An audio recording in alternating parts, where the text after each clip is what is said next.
All right, dear listener, you're welcome to another wonderful, fantastic edition of Burgami Classics. This morning, right here on Vision 92.1 FM, this is Vision FM's flagship current affairs program. And today is the last edition for the week. And, it is a beautiful day, I believe. And what's on the lips of Nigerians today? We are bringing a topical issue and, of course, something that has to do with you. Yeah, especially insecurity. Okay. All right.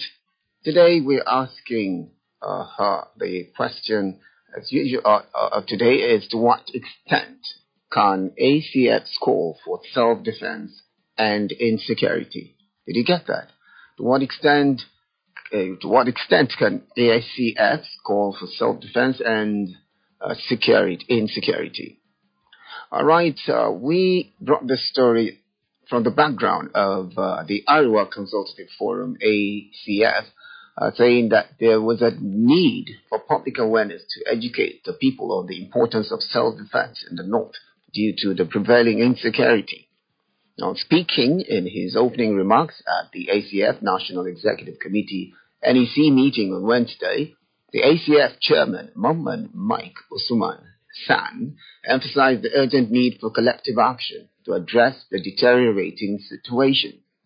Now, the chairman highlighted the alarming rate of attacks, kidnappings, killings in the region, stressing that these incidents had become too common. And he emphasized that the North's security challenges were not only a regional concern, but also a national issue that requires immediate attention.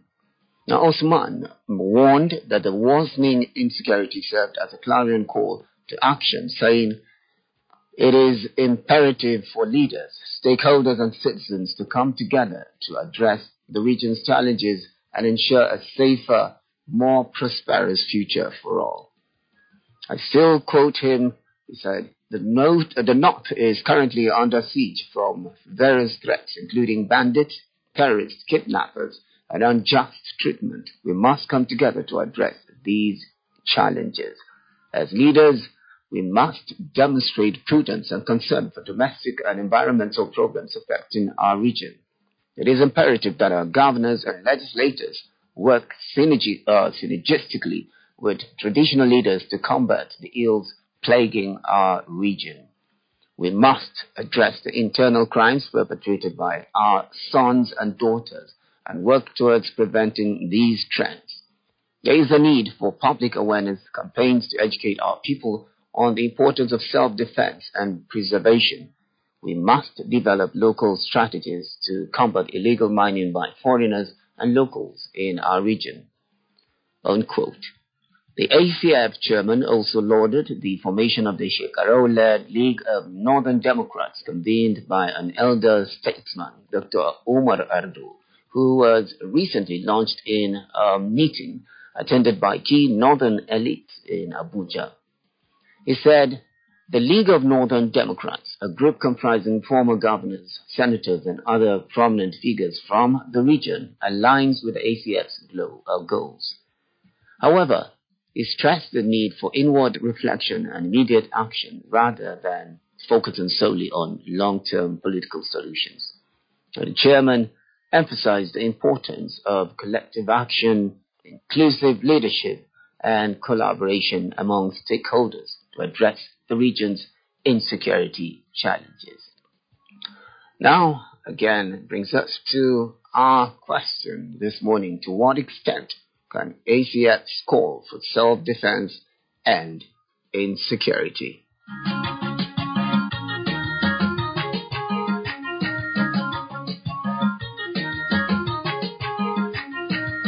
All right, joining me right here in the studios is Mr. Williams Emmanuel. Williams Emmanuel is a public affairs commentator and quite an esteemed one, and he's in the studios so that we can dissect this issue critically. Well, good morning, Mr. Williams. Good morning, Abbas, and thank you for having me. All right. Anyway, the name is Andy.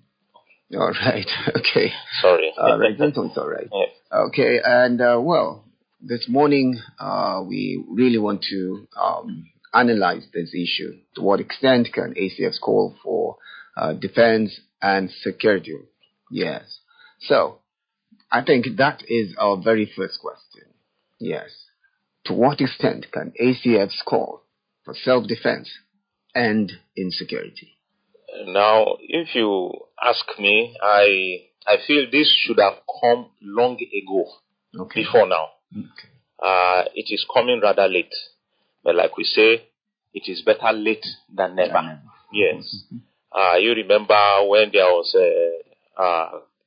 insecurity in the western region? Yeah.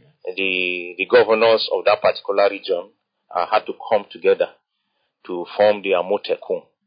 And when that took place, we had backlash from the north and so on and so forth, saying it was targeted at northerners. And that was when I was expecting northerners to take the cue and said, okay, this is what we are going to do to fortify our own region, rather than playing the blame game. So, to what extent can they call for self-defense? They have every right to do that. As Nigerians and as citizens, we know that the ratio of security to citizens is not something that is palatable, especially in Nigeria. You have maybe one security man who is in charge of about 400 people, according to the last report by the UN. This is not good. So I imagine a place like Jabi, for example, where you have just one man to oversee the security affairs of over 400 people. How can that be possible? It is not possible. So the Arewa Consultative Forum calling for self-defense is in the right step and in the right direction. Now, self-defense is not a crime. And as an individual, even as a father or head of a home, you know that you need to provide some key defense mechanism for your home. As growing up as a little child, most times, maybe when it is late and we're about to sleep, I watch my dad. He will go around, he will check the locks.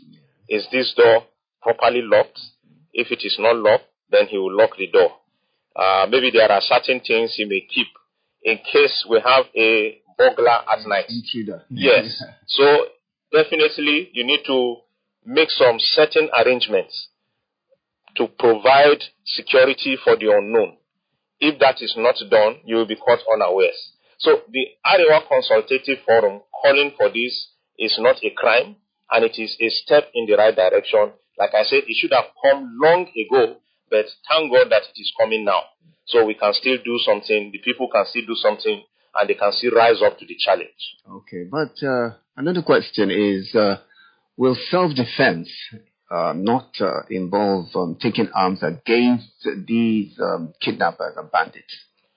Now, if the bandits or the terrorists or people involved in all these crimes and criminalities, they come to a particular community, should the community people sit down, hold their arms and watch while they are being killed, while their lands are being taken over and their women are being raped and so on and so forth? They need to do something. In fact, in most of these communities that have been taken over by these bandits, there are no presence of security in that particular place. We look at places like Burgami in Kaduna State, for example. Yes. If you go to that place, in fact, you travel for a long distance, there is no security presence. So what do you do in such community? Weeks ago, I was in Burgami. We had a sensitization program. The youth corps member that was posted there, when she eventually got to the place of primary assignment, yes, she was taken to the camp of the bandits, and there she was introduced to the leaders of the bandits. Okay. Not community leaders. Not community. Yes, bandits. Okay. So when they took her there, it was the head of the school that took her there. Can you imagine? Yes, he took her there and then he introduced her to the head of the bandits. And then he now told her that this is the place that you have come to carry out your primary assignments. You'll be taking care of the children of these gentlemen. That was how he introduced them. And they in turn welcomed her. She's from the east, by the way. Wow. So she said, okay, very good. She remained calm. And after the introduction, she said, okay, she was going back to get her things and come back. And that was how she left. In fact, she did not bother going to where she left her things. Of course. She left. Of course. So what are we saying? Will this encourage people to take up arms? Like I said, given the scenario of a father taking charge of the security of the home, you need to be prepared. Self-defense is not a crime. Even according to the laws of the land, it is not a crime. So for you to be prepared for the unknown, it means that you know what you are doing. And we are not saying that go all out and commit heinous crime. No. If there is an intruder, you have the right to defend yourself. You don't have to lay down your life to say, okay, because the security is far away, I have nothing to do. You have something to do. As community people, we can come together as a community to say, okay, we are going to form a security network within the community. In my environment where I live, we have security meetings every now and then, especially twice in a month. We try to review the security of that particular area. This is as a result of what is going on. We know that security is everybody's business. It's not just government business. So we provide little things that needs to be provided. For example, in my community, we have decided to say, okay, let's provide whistle, for example. Every home should have a whistle. In case, if you have an intruder at night, you can raise alarm by blowing the whistle. Now we have other trained security agents who are within the community. Because in that particular community, you have retired security men. So these particular men are in charge. So that you need the assistance of others. So when the alarm is raised, these people will now take it up from there. Quite true. So I don't think arming yourself with some little implements will amount to some level of committing crime. That is not the angle I'm looking at. Okay. We're trying to look at the way where we can balance self-defense and with peace. Absolutely. Yeah, without escalating violence. Absolutely. All right. Another important angle here, Williams, is some might argue that calling for self-defense shifts the responsibility away from the security agencies. Now, would you agree with that? What are your thoughts about that? Like I mentioned, there should be some form of synergy between security agents and the community leaders and community at large. Now, if you go to organized societies, organized communities, there is some sort of partnership between security agents and the community in such a way that anybody who resides in a particular community is known to the security agent who is in charge of that particular locality. For example, you have the sheriff in America, for example. If you are coming to a small community, there is a small town sheriff that the moment you step in, you are expected to go to his office, introduce yourself, tell him the purpose of coming there, and then he will know something about you. And then he will give you the guidelines, what you need to do and what you don't need to do. So these are some of the things that they do. So there should be a sort of partnership. Now, if you go back to the way our community used to be in those days, that was how it was formed. Now, if you look at the writings of people like Cyprian Quincy, in his book, The Passport of Malam Ilya, he said something about community security. Now, in community security, what was obtainable in those days is that as a stranger in a particular community, you need to go to the village head. The moment you get to the village head, you need to introduce yourself. Once you introduce yourself, then the village head will know that, okay, we have a certain person in our community who is not a member of that community. They'll introduce you to the security because there is need for partnership. So the security agents cannot be everywhere. So because they cannot be everywhere, then this partnership will help them to go everywhere because they have information from here and there that have been distributed by members of the community. So once they give this information, then security can reach everywhere. But in a situation whereby community people just relax, it is none of my business. We have security agents who have been paid. Let them take care of the security. It is not going to work. It is supposed to be a partnership, and we are not shifting the bulk of the work to the security. No. Like I said, security is everybody's business. In fact, as a matter of fact, that is the motto that every time you hear the police chief talk, he will say, this security is everybody's business. Quite true. There is partnership, there is need to be partnership. So we are not shifting the work to security agents or maybe to community people. No, nobody is shifting anything. Rather, it is supposed to be a joint venture and a joint business so that our peace will be guaranteed. Okay, so it's rather complementary. Okay. Of course. Okay. All right. Let's talk about this time around about sustainability. Yes. How sustainable do you believe ACF's call for self-defense is? Can it truly stand the test of time, or even support the federal government in its security efforts?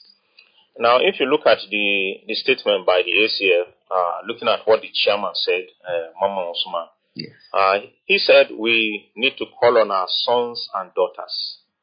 I think that is the beginning. Mm-hmm. Let us call on our sons and daughters. Yes, that's a good remark. Yes, if you remember in the past, what the people in the north do is to play the blame game. They are killing our people, they are killing our sons and daughters, and so on and so forth. But I like the angle that the ACF is taking it from. We are going to call on our sons and daughters. And why are we calling on them? What they are doing is not the right thing. So it is high time they started talking to their sons and daughters. Who are those perpetrating this particular act? They are northerners. If you look at the bandits, those committing terrorism and the rest of them, they are from such communities. So, standing the test of time depends on what the leaders are willing to do. By talking to their sons and daughters, it means they are starting from home. Now, if you start from home, anybody coming from outside will find it difficult to penetrate. But the moment you leave the door open and you don't talk to your people, people coming from outside will see that there is a breakdown of law and order. And then it will be free for all. So, but the leaders need to play a key role. Okay. Especially calling on political office holders from the federal level down to states, down to local government, down to the ward level. In fact, down to community level. Everybody needs to be involved. Now, if that is not done, then there is going to be a problem. So, at the end of the day, they have a vital role to play. Because if you look at those who commit these crimes, they have been empowered by these so-called politicians, especially during politics or during campaigns, during elections. Most times you hear that a certain political office holder gave arms to some youths to go and commit crimes in so place to hinder people from coming out to vote and the rest of them. After the election, what happened to the arms that they have been given? They are not retrieved. Yeah. They take them home and they commit other crimes with them. Election is something that is not regular. Most times, election take up to 4 years. Sometimes maybe 2 years, depending on what type of election you are talking about. So what will they be doing within this particular time? They will put the implements to use. So the leaders themselves, they need to come to a round table and have a proper discussion.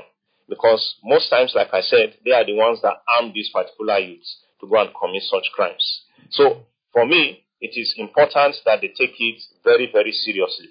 If you look at the Arewa Consultative Forum, which is an elitist group. They have men that are highly respected in the north. There are people that can call a particular leader to order and tell him that do this, and then they will do this. Now, for them speaking now, like I said, it is better late than never. They need to hold them to account. To say, okay, if something happens, we are going to hold you responsible. They need to come to a round table so that they have a proper agreement, such that they will be able to tackle these particular problems that we are talking about. Okay. All right. So aside from self-defense, any other strategy that could, maintain community safety long-term? We're looking at long-term. If you hear the police, they will say, if you see something, you say something. I think this is the biggest problem we have, especially, let me say in Nigeria. Let me not generalize, let's say Africa. Let me say Nigeria, because in Nigeria, my neighbor's business is not my business. Yeah. That is how we look at it. But in security, my neighbor's business is my business. For example, you may be living with a neighbor who is committing crime in his own domain. For example, he's into drugs, and then you keep quiet. It's none of my business. If he decides to go high on drugs, and then he comes out and his head is no longer coordinating, he may set the house ablaze, and you'll be affected. Your family will be affected. Or if he is not stable upstairs, he may use his car to knock someone down who is closely related to you. So something definitely will happen. So aside self-defense, we need to speak out. When we see something that is not adding up, let us speak out. Let us speak up. Let us report to the appropriate agency. We can report to community leaders. We can talk to maybe the head of the community. I see somebody who does not belong to this community. We don't understand these activities. Sometimes you see such persons that are coming into this community, they recruit young boys and they give them 1 or 2 stipends. They say, okay, go and commit such crimes. People are aware. Parents are aware. So what are they doing? Aside talking to their children, they can report. Call on the attention of the security, because this is a long-term goal. By the time we start taking security as our personal business, then we are going to achieve maximum balance. But in a situation whereby we see something and we don't say anything, then we are going to have problems. So we need to speak up whenever things are not adding up. Okay, all right. And just before we open up the lines for our listeners out there, let's look at what is now remaining for the other region. Let's widen the scope a bit. What do you think is left for other regions to do in the face of insecurity in the country? How can they respond effectively to? Now, if you look at the statement by the ACF, it said it is not just a northern affair. Of course, I agree with the ACF. It is something that will snowball to a larger effect. The moment you are talking about Arewa, for example, by the time you travel to Kogi, for example, you cross into Edo State, you cross into the east, you cross into the south, before you know, the effect will engulf the whole nation. So it is something that has to be some form of partnership. Now, what we are usually up to in Nigeria is that most times we look at our regional area and we concentrate more on the region rather than looking beyond the region. Now, but I like the angle that the ACF is taking it. Aside talking to their sons and daughters, they are calling on other regions. Yes, because they say it is not just a northern challenge. Yeah. Kidnapping today is not just in the north. Every day you hear kidnappings in the south, in the southeast, in the southwest, in the south, they are all taking place there. So there is need for collaboration. There is need for synergy. We have the Governors Forum. How far do they go to discuss these security problems to find a lasting solution? And this goes to say that there is need to bring the talk about community policing to the fore as well. Because if you have people who are in the grassroots, because most of these crimes start from the grassroots. They don't start from the larger society.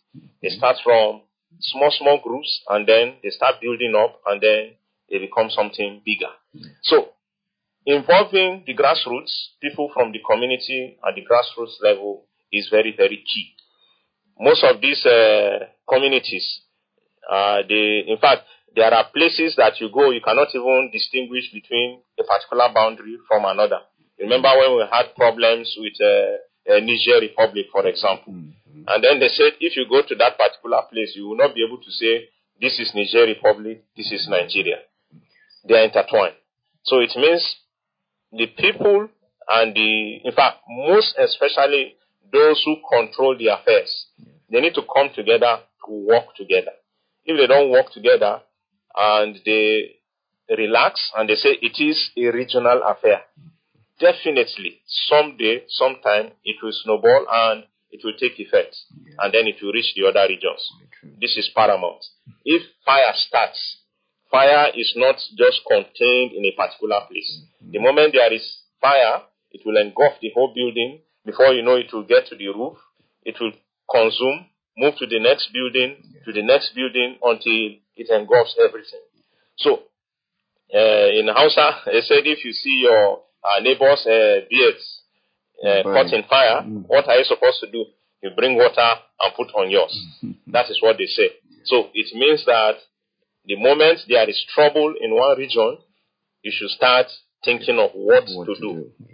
So it is very, very important. Okay. So lastly, are there any successful models you think that the North can, learn from in addressing insecurity? Any 1-2 examples from other regions that they could learn from? Community policing is very, very key. I remember you mentioned Amotekun. Yes, community policing. Because if we look at it, that is what Amotekun is all about. It goes to the grassroots. It goes to the community. Try to fish out those who are responsible for most of these heinous crimes. So, community policing is very, very key. Now, it may not be as robust as what you have in the federal government, but we must start from somewhere. Now, policing is not all about taking up arms and getting the bad guys. Intelligence gathering is very, very important. Okay. Now, if we have these local people who gather intelligence, and then in turn, they relay this information that they have gathered to the appropriate authority, it will go a long way. So that is where community policing comes in.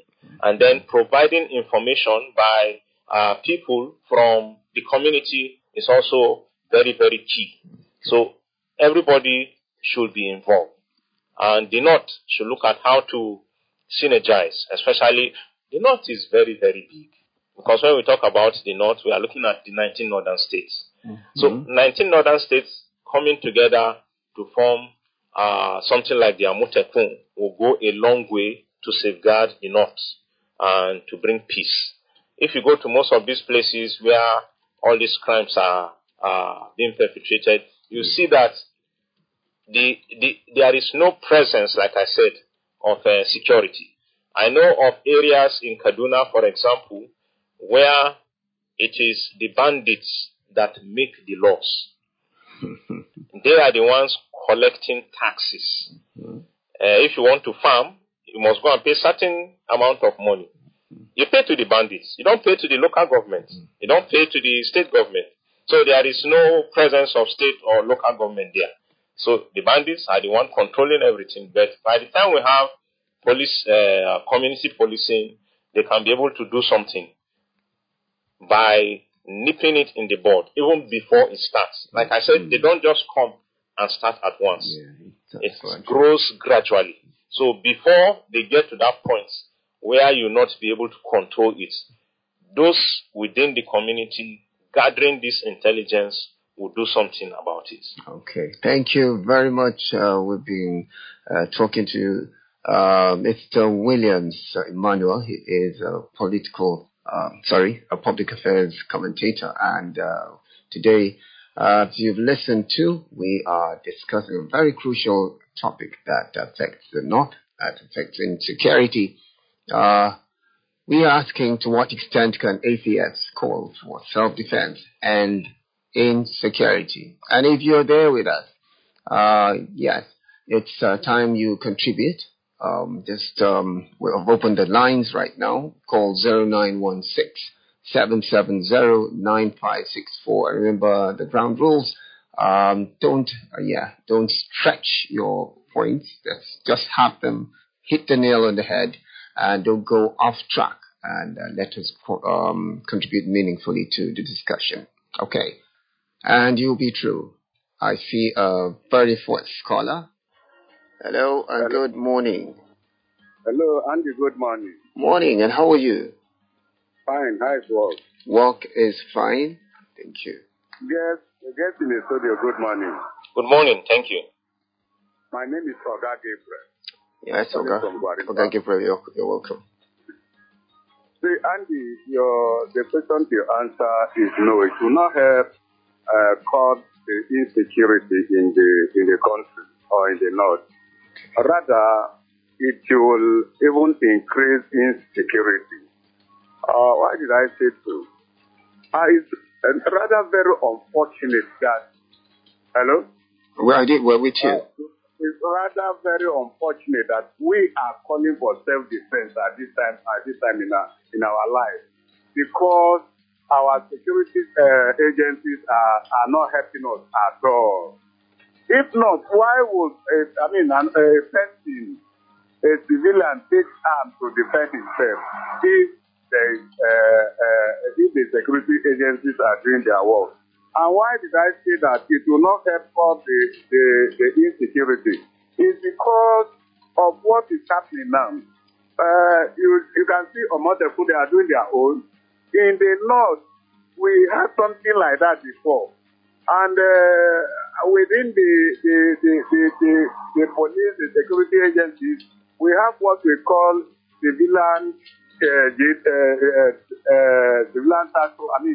JTRD. So these people, after working with the security agencies, they'll be recruited by the Boko Haram, because Boko Haram knows that these people know every nook and cranny of the community. They'll recruit them and they'll start to work with them. You understand?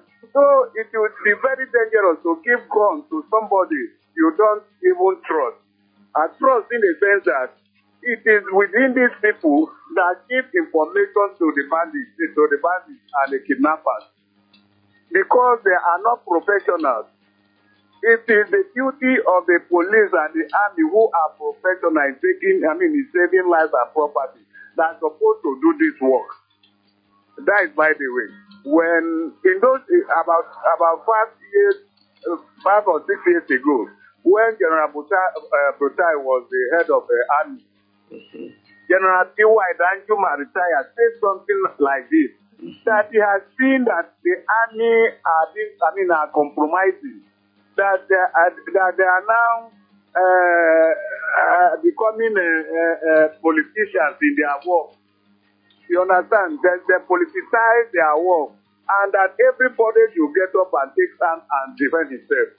The army then, under Butai, was so annoyed that why should Danjuma in his caliber talk that kind of a thing, that he will be invited for questioning, and that the outcome of the investigation will be known to the public. Up to today, there's no investigation. There's no investigation. No, nothing. We do not hear anything about that. And I think D.Y. Dajma now is right because of what is happening. When he said that in that time, the high rate of insecurity was not like this. You understand? Mm-hmm. So, if the army, if the police, if our security agencies are doing their work, I think there's no need for another person to carry arms to defend himself. How can you defend yourself against a superior power that you don't know? How do you defend yourself if you are sleeping in the house and you don't know how somebody will just break into your house? Whether you shoot gun or you have any club, you cannot beat it.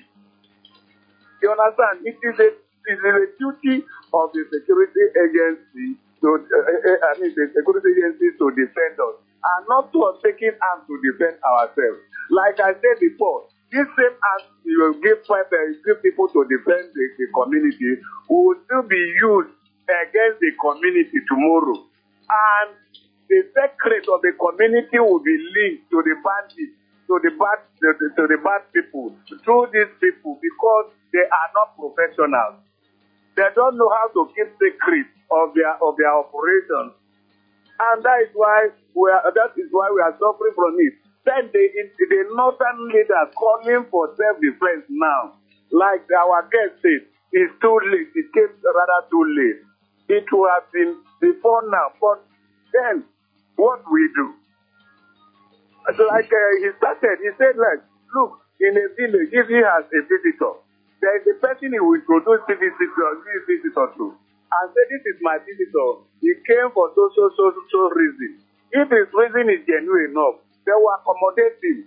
I have said this on this platform 2 weeks ago, that our northern leaders are our problem. They are the problem of insecurity today, because they accommodate just everybody that comes into the country in the name of brotherhood, in the name of religion, in the name of tribal.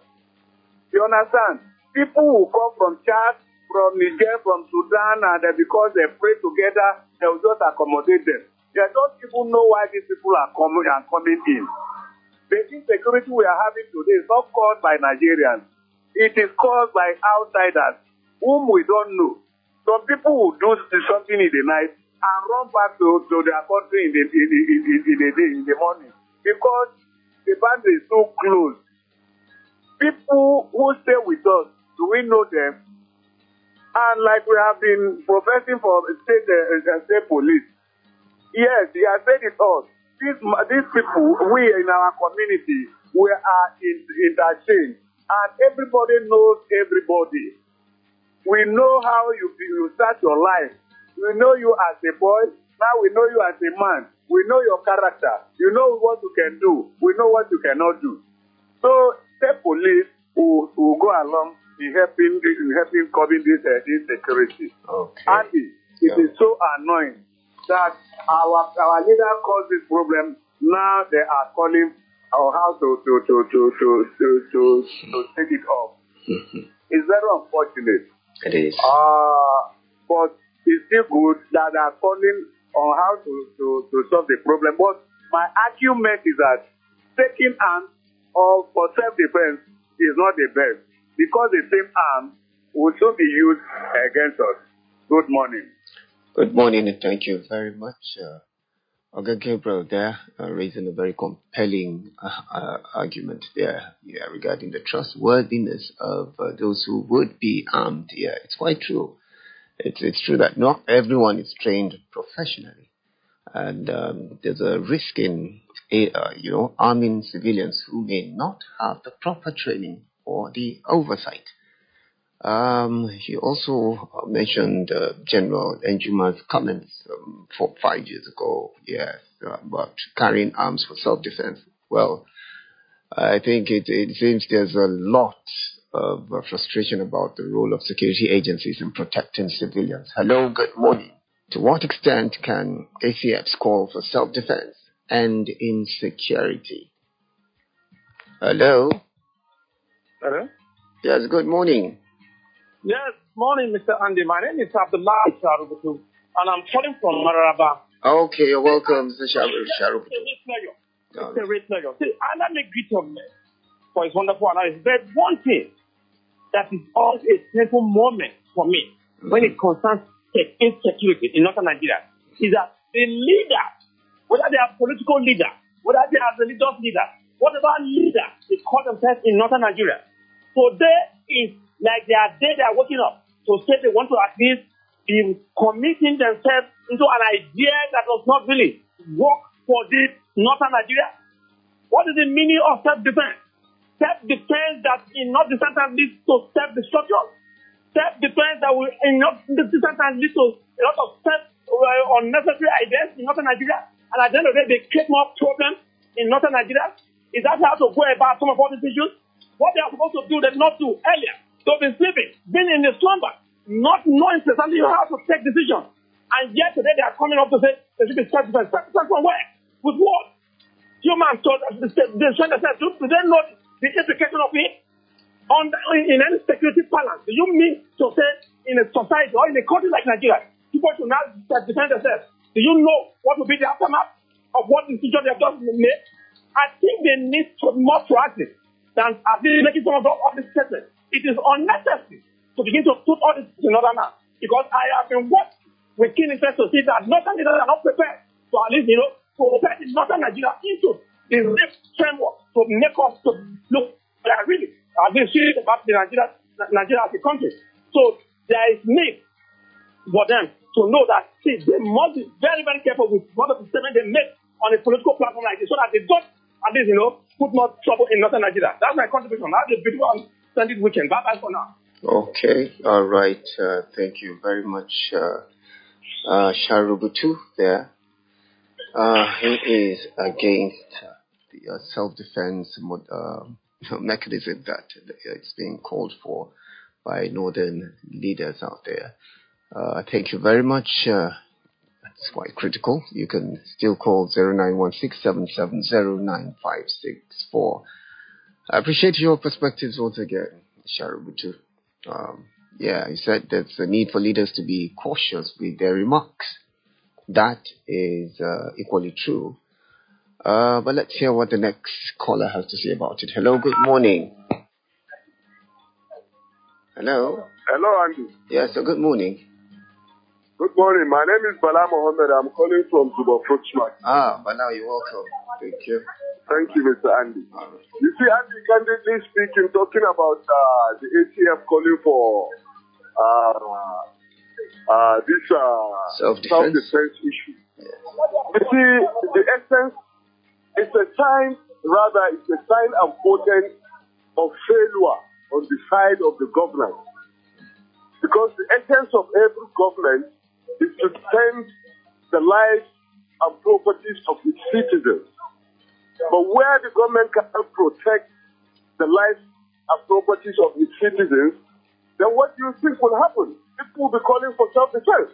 Because you just can't live in your house and an idiot will just come shoot you for nothing. And that's why nothing will happen. So you must have to work and defend yourself due to the failure of government. Because they cannot protect your properties, they cannot even defend your life. You see, the most unfortunate issue here is, Andy, I don't know where the compromise is coming from. Is it the security? Some of them are compromised. Is it the security? Some of them, are making stupendous at the expense of our life, more especially in fraud, that this day refuse to go because they are making money at right from Mr. Janaitis today. Look at the budget. Billions of billions that is being budgeted for insecurity. The security vote is done. But the insecurity refuses to die. Then what is happening? You will begin to ask what is wrong. You understand? Because you cannot tell me our gallant military that are in everywhere and they are making measures cannot stop these illiterate people that don't know even what to do with the gun. You understand? Rather than to kill and shoot people just like that. So something is wrong somewhere. Look at even the allegation on top of some of the chief of staff, the former chief of staff, that were alleged to have misappropriated money meant for the security. They are billionaires today. They are going all over the world. It was alleged that they should be investigated. But along the line, the former they shielded them and gave them even an ambassadorial position, not allowing the rule of law to take its course. So what are we talking about here? There is something wrong somewhere. It's a hard puzzle, and it's a hard puzzle to be deciphered. I don't know, somebody, by God's grace, one of these days will come and decipher that hard puzzle for us. Our will be safe in the Lord, more especially. Yes, we pray so. Thank you very much. A good one. We answer a big amen to that. Yes, you pointed out that the idea that the call for self-defense is a sign of government's failure to protect the lives and property of individuals. That is quite true. That's a very, very important assertion there. And okay, well, if you're listening right now, can you elaborate on your thoughts about how this reflects on the government's ability to maintain security, if you can? Let's listen to you. Hello. Good morning. Hello, good morning. Morning. How are you? Yeah, my name is Alhaji Sabala, calling from Maraba this morning. Okay, Alhaji Isa, you're welcome. Good morning to get in the studio. Good morning. Yes, the call for this self-defense to me is a welcome development. A great development. It's a welcome development. Okay. It's the right call at the right direction. Okay. Yes, we shouldn't get our speculation confused here. Now, you have a leader, and this leader cannot take up on your needs. This leader cannot do the needful to you. This leader cannot protect you and your property. What else do you want? Now, the Nigerian government is in control of the Nigerian police. In Russia, these police are supposed to be taken from each state. The same number, the same quantity, based on the population in that state. So, now what is happening? We have the soldiers, we have civil defense, we have Mopo, we have the police, we have many of them. And today, some people cannot go to their farm and farm. They pay huge sum of money to own the farm, and after the farm, they still kill them. What do you want them to do? So now it has come to when peace does not retain peace, we go on first. The right thing to be done right now to stop menace before we go on to self-defense is to the largest effort to have the arm in your house. It is 2 or 3 people. Let them have arms. Once they come, let them engage. Let's engage. If they finish their fine, if they finish one is fine. When it happens like that, 1 or 2 or 3, these bandits will start to have a rethink. Why am I saying this? This thing has been going on for more than 20 to 30 years now. Up till now, we don't know who is sponsoring them. We don't know the community that is against this sponsoring, or the country, or the person, or which particular company is sponsoring those stories. We don't know up to today. It has not been named. We learned that last time there has got a particular region that is sponsoring this thing. Nobody named it for us. We don't know the particular region now. We don't know the sponsorer. We don't know where they are getting the arms from. Then it's from heaven. Oh no. We have the border. We have our airports. We have our people. We don't know where this arm is coming through. We don't know who is bringing them. We don't know who is giving them. We don't know who is paying them. We don't know where they're getting their money from. We don't know where they're getting their food from. We only see helicopters flying in our bush, dropping people, giving them food and everything, and they are putting the social media we are seeing when we have our airspace and we have Minister of somebody can find out this thing. So the best thing for them to defend themselves. After the end of everything, then they sanitize the ammunition and now protect the places. See, let me tell you, if one hand touches an oil, it's oil the rest. The people of North, if people continue in North like that, it's even a challenge. Let me tell you the fact. And the issue of state policing, I'm not support. Because in my state, for the past 18 years now, we have a vigilante there that once you have a record of criminal, even if it's 20 years ago, they kill you direct. From age 16 down to 40, we have killed not less than 100 youth in my community, and past 1 act. The police are there, soldiers are there, nobody say anything. They have youth, boys. If you have a record of stealing goats, they will kill you. Record of stealing body parts before, they will kill you.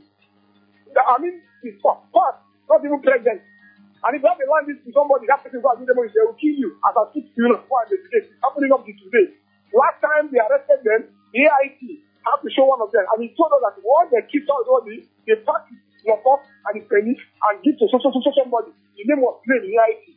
That man is working freely in town and nobody can help him. So when they say, see something and say, I don't believe in that. See something and say something, you find problems. Because there's no amnesty for you as a whistleblower. Thank you very much. Okay. Yeah. All right. Thank you very much, Alhaji Isa Bala. Well, that was quite sensitive, though, and we understand how frustrating it can be. And but the idea of killing, I think that should be given to the security operatives in charge, authorities in charge. But then you've brought up some compelling points about the situation we find ourselves. You agree with self-defense. You talked about defending yourselves at home when leadership fails to protect the people. Anyway, let's hear from you once again. Hello and good morning.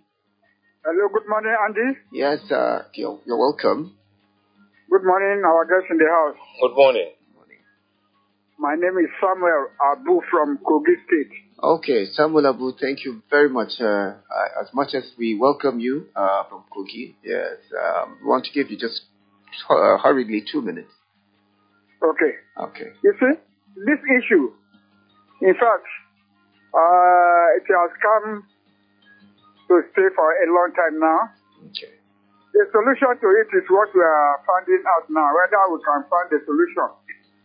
Because when this is started very early, during the administration of Goodluck Jonathan or Yaradua or whosoever there, Goodluck wanted to employ these foreign experts to help him to curb this problem. But our brothers in the north, Arewa, and the elders of Arewa, they say that they are people, they are their own. Let no one harm them or let them not touch them. Let them not do that anyhow. So that is an internal problem. Now they are looking for a solution now. The solution to this problem is very slim. It's not easy to come about now.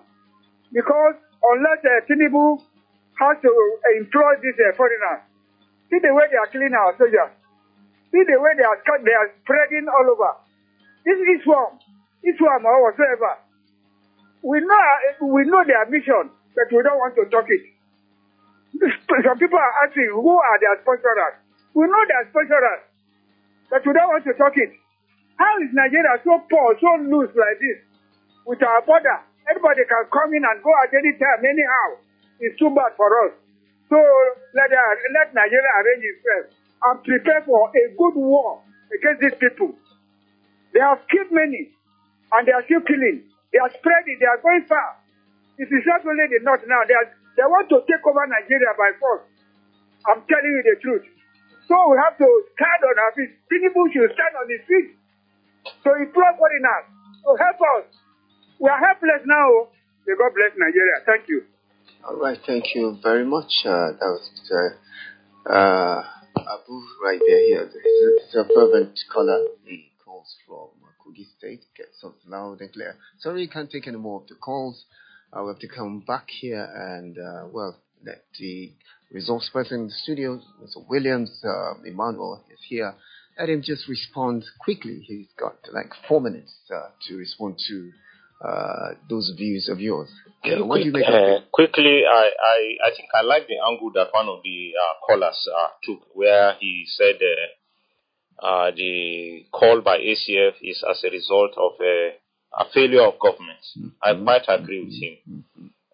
Because in a situation whereby there is breakdown of law and order, and people do anyhow, like I said, you go to certain communities, they are controlled by bandits. Yes. It means there is a breakdown of law and order, and it means it is a failure on the part of government. So government needs to wake up and do something about it. So, but like I said, also, it is not just government's business.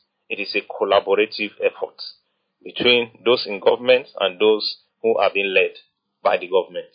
So, but at the end of the day, most times when we talk about providing the necessary equipment for security agencies, you hear corruption coming in, you hear of budgets stretching to billions, but it does not translate to what we have seen so far.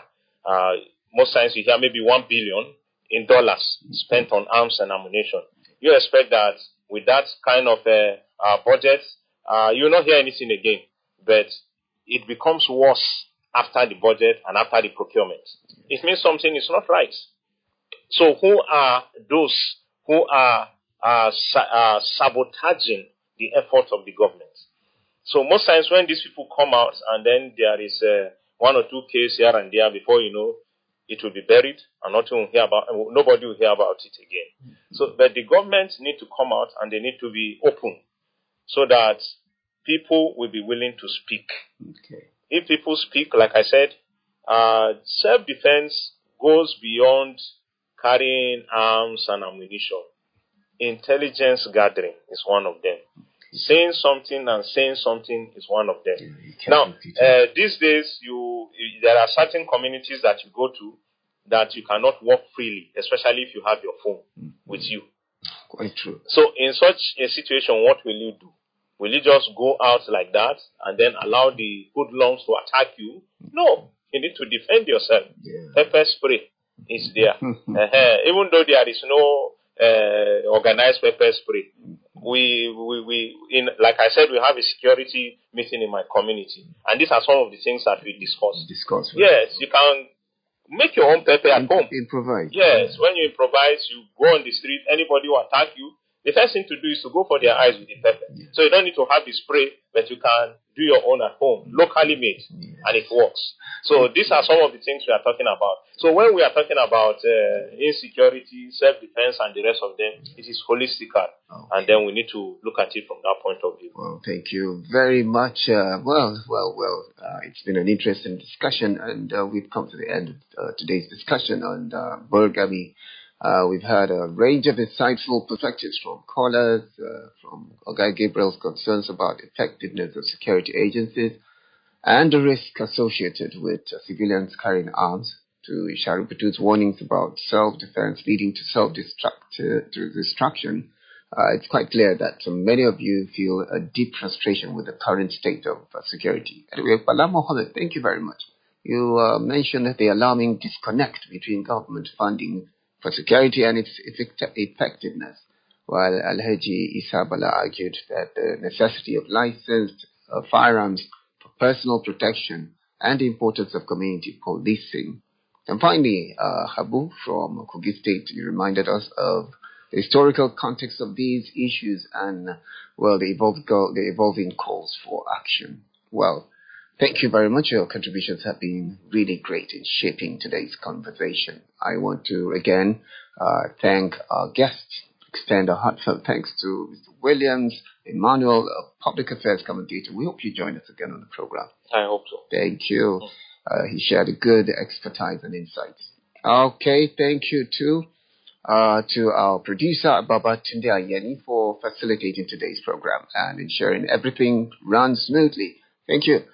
And to you, all dear listener, thank you. Join us again. This is the last edition for the week. Join us on Monday next week and participate in this important discussion that concerns you and I. Remember, your voices matter. My name is Andy Chindaba. Have a great weekend ahead.